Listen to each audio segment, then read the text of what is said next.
Hello दोस्तों, welcome to my channel.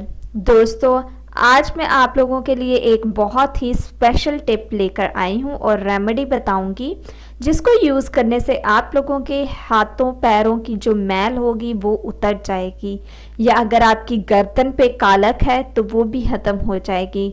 टोटका बहुत ही ज़्यादा आसान है और चीज़ें आप लोगों को आसानी से मेडिकल स्टोर से मिल जाएंगी। दोस्तों, वीडियो स्टार्ट करने से पहले मैं नए आने वाले यूज़र से रिक्वेस्ट करूंगी कि वो हमारे चैनल को सब्सक्राइब करके जल्दी से बेल आइकन के बटन को प्रेस कर दें। वीडियो पसंद आए तो इसको लाइक और शेयर करना बिल्कुल ना भूलें। दोस्तों, टोटका कुछ इस तरह से है कि आपने हाइड्रोजन पेरोक्साइड ले लेनी है। वो आपको किसी भी मेडिकल स्टोर से आसानी से मिल जाएगी और साथ में आपने एक अमोनिया ले लेना है। ये भी आपको मेडिकल स्टोर से ही मिलेगा।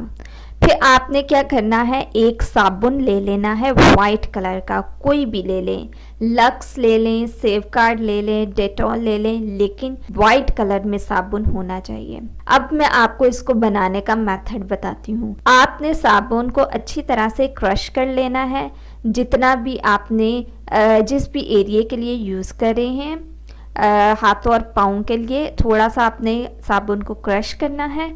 उसमें आपने पहले 1 चम्मच हाइड्रोजन पेरोक्साइड डालनी है और उसको मिक्स करना है। फिर अमोनिया आपने हाफ टेबल स्पून डालना है। उसके बाद अच्छी तरह से मिक्स कर लेंगे। फिर अगर और ज़रूरत हो तो आपने 1 चम्मच और हाइड्रोजन पेरोक्साइड का डाल लेना है और साथ में हाफ अमोनिया का सॉल्यूशन डालना है और उसको बहुत अच्छी तरह से मिक्स करना है। आपने पेस्ट को पतला बिल्कुल नहीं बनाना, आपका पेस्ट गाढ़ा होना चाहिए, यानी कि थिक होना चाहिए।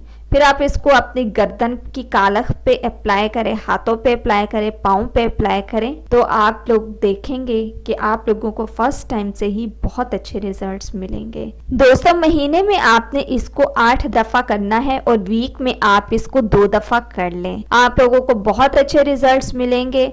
फर्स्ट टाइम से ही आप लोगों को अच्छा रिजल्ट मिलेगा और आप लोग इसको ज़रूर ट्राई करें। कमेंट बॉक्स में हमें कमेंट करना बिल्कुल ना भूलें।